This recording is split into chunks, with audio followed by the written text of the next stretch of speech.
In the Kenyan crisis, there is a brand new development that I wanted to bring to your attention that is going to blow your mind. Drama bin drama, Arab drama, Ole drama, Said drama, mtoto ya drama.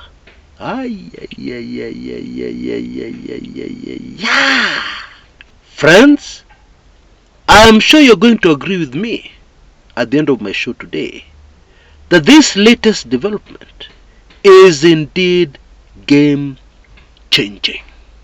Let me summarize the whole thing in a small story. There was this African village where there was this very old man. Alikuwa anapenda kutusi watu, and he used to insult people, and then he leans on his very strong walking stick, a walking stick that somebody had gifted him some time back. Ilikuwa ya chuma. It was strong, and the villagers were very upset, very angry at this old man who should have known better. And even extra annoying is that this old mzee was always punctual. 9 a.m. on the dot, he was at the market insulting people as they passed by, exposing their family secrets as they passed by. But one morning, by 9:30, there was no sign of the mzee. And the villagers started asking, ule mzee wa matusi yako wapi? Hatujamuona leo. Where is this old man? What happened to him? And then as the day went on, it was revealed that the old man had woken up in the morning and found his strong walking stick missing. He couldn't find it anywhere. And he sent word to the village carpenter to quickly manufacture a brand new walking stick for him. But when the carpenter discovered it was for the old man, yule mzee wa matusi kwa soko, he declined the order. He refused to make a new walking stick for the old man. And peace and great joy came to that village, because the old man with insults could no longer come to the market to disturb the peace. There was no longer a walking stick to lean on. A strong, long walking stick that he would lean on for hours. Kutusi watu. Right. Let us start this story at the beginning so that we all grasp what I'm trying to say. The breaking news right now in the international media is what has unfolded in a country called Venezuela. Huh? That name sounds familiar. Venezuela. Where did I hear that? In Kenyan politics. You've got it. Bwana Kamango. Ule jamaa wa pop, pop, pop, pop, pop. And you get presidential elections that send Kenyans into mourning. Si munamjua vizuri. And so apparently, Bwana Kamango and his accomplices struck again, this time in their home country. Pop, pop, pop, pop. So-and-so has won the presidential elections. The reaction of the public? No. Hapana. Security boys wapofika kwa ground, they removed their uniform. They are now on the side of the protesters. Now this man was rigged in. Guess which powerful Western country was supporting him? Guess. The very same powerful Western force supporting our very own Zakayo. Oh yes.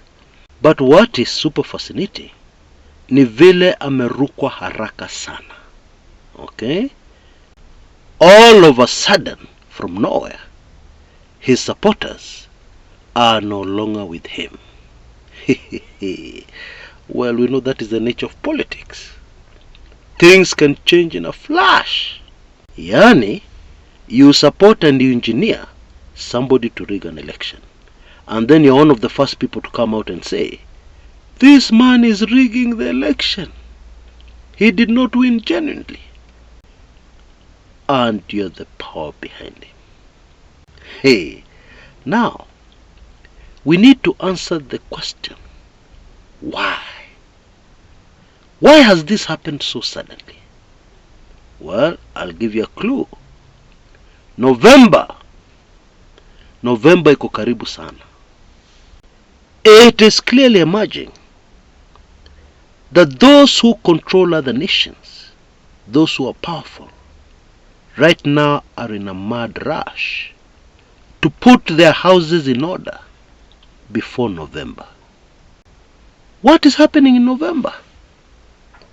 Can you answer that question for yourself? I'm sure you know.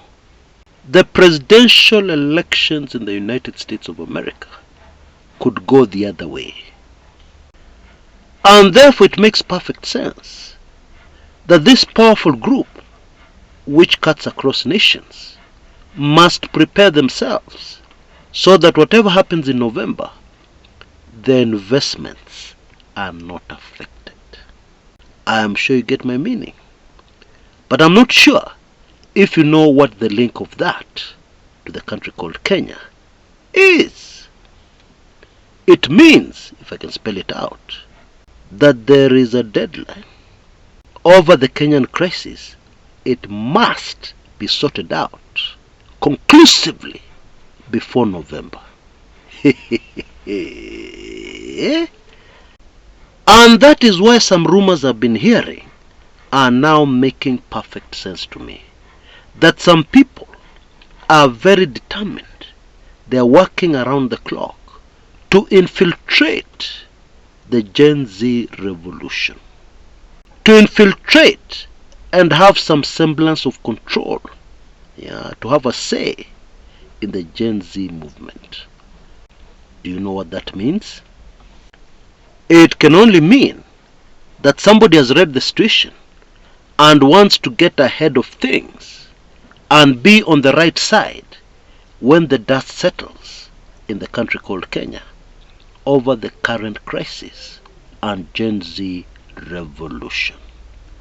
Which means, which in turn means that there is a very high likelihood of a change of regime in the country called Kenya before November this year. You know, most of us analyze and think about things political without understanding that politics is crazy. There is a reason why people say that politics is a dirty game. In politics, alliances change in a flash. Support, political support, changes in a flash. A leader who is very popular today, very popular with the people, can win any election, can in a matter of hours find themselves in a situation where they're the most unpopular politician. It happens. But maybe we need to address a question I know is flowing on the minds of many. Has something like this ever happened before in the country called Kenya? Now, believe it or not, the answer to that question is a very emphatic yes. In 1969, we had a very popular politician in Kenya, one of the founding fathers of the nation, a man called Tom Mboya, who was receiving very heavy backing from Uncle Sam. Indeed, it is the Americans who had nurtured and propped up Tom Mboya, a nobody, the son of a peasant, and put him in pole position to be president of the Republic of Kenya. And so as the year 1969 started, we had a power struggle between two powerful nations, Great Britain, former colonial masters of Kenya, and the United States of America. and each of them had their own man. And you can be sure that the Brits did not take kindly to what the Americans were trying to do. Trying to get more and more influence in Kenya with their man Tom Mboya. But I believe it soon became very clear to the Americans that they were in a losing battle, and therefore they had to change their tactics. They had to quickly change their approach to getting influence in the country called Kenya. Nothing personal. This was just business. And that is why I believe it is very instructive that a few months before the assassination of Tom Mboya, there was a very interesting meeting that took place between the then President Jomo Kenyatta and his nephew, a powerful member of the Kenyan cabinet, Dr. Njoroge Muigai, by the way, who trained as a doctor at Stanford University in the United States of America. The two Kenyans had a meeting with the then US ambassador to Kenya, just a few months before Mboya's assassination. But the clearest evidence that America at some point changed their mind about their man, Mboya, was the reaction of the US government after that assassination. Their silence was deafening.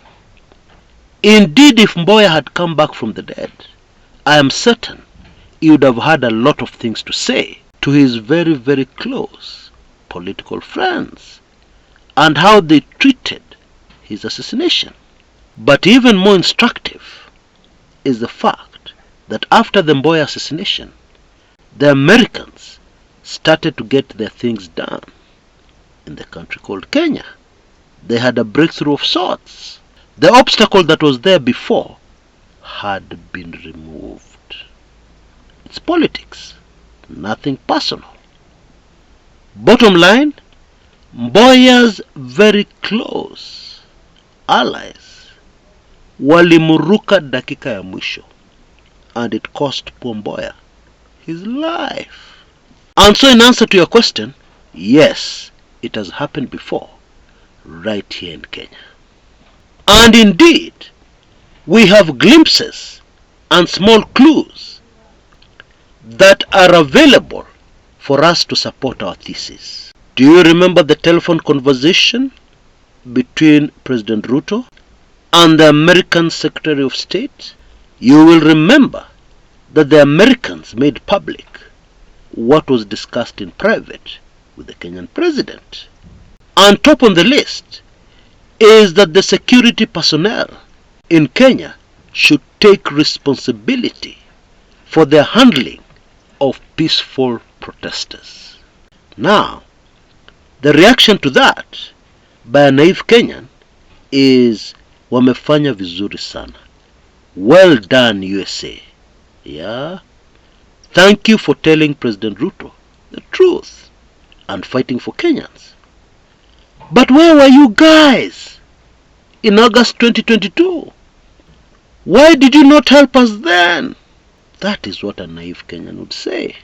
Yeah. But we know where they were in August 2022, don't we? We even know what they were doing, don't we? Just allow me to leave it there.